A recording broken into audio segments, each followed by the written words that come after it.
A large convoy of People's Protection Units (YPG) and Sinjar Resistance Units (YBS) was filmed arriving in the city of Afrin during the night of February the 6th.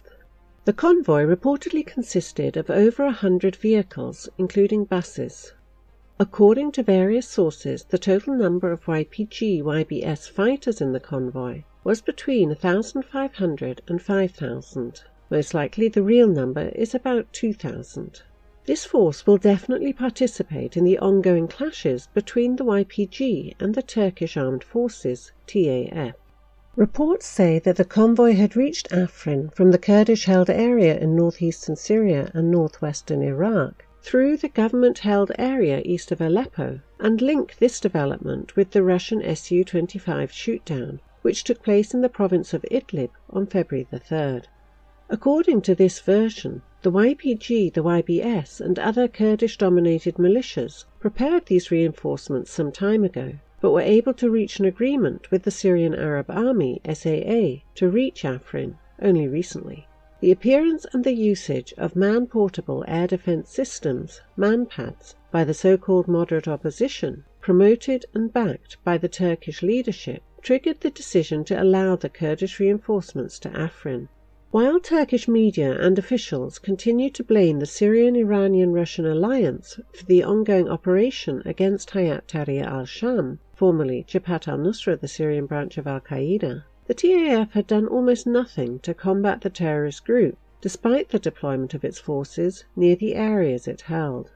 On the other hand, the Assad government is also interested in the weakening of the Turkish influence in northern Syria. So there is a chance that this decision was the initiative of Damascus. The Syrian military officially announced on February the 5th that it had deployed new air defenses and anti-aircraft missiles to front lines in the provinces of Aleppo and Idlib. At the same time, reports appeared that the Turkish Air Force was forced to limit its air campaign against the YPG in Afrin under Russian pressure. The fact is that the number of Turkish airstrikes has been close to zero over the past few days. In any case, Ankara faced the consequences of its double-faced policy towards Hayat Tahrir al-Sham, HTS. In the Afrin area, the TAF and the Free Syrian Army continued their operation against the YPG and captured the villages of Surkhe, Al-Amud and Dekmet Tash, as well as Sarhaya Hill, according to pro-Turkish sources. According to the Turkish General Staff, about 1,000 so-called terrorists have been neutralized since the start of Operation Olive Branch. However, this number is likely far from the reality, considering the lack of any major TAF progress on the ground. In turn, Kurdish militias have used at least 12 anti-tank guided missiles against the TAF and the FSA. According to existing reports and videos, the YPG targeted 3 Leopard 2A4 battle tanks, 2 M60 Sabra battle tanks, 3 bulldozers, and 4 stationary targets.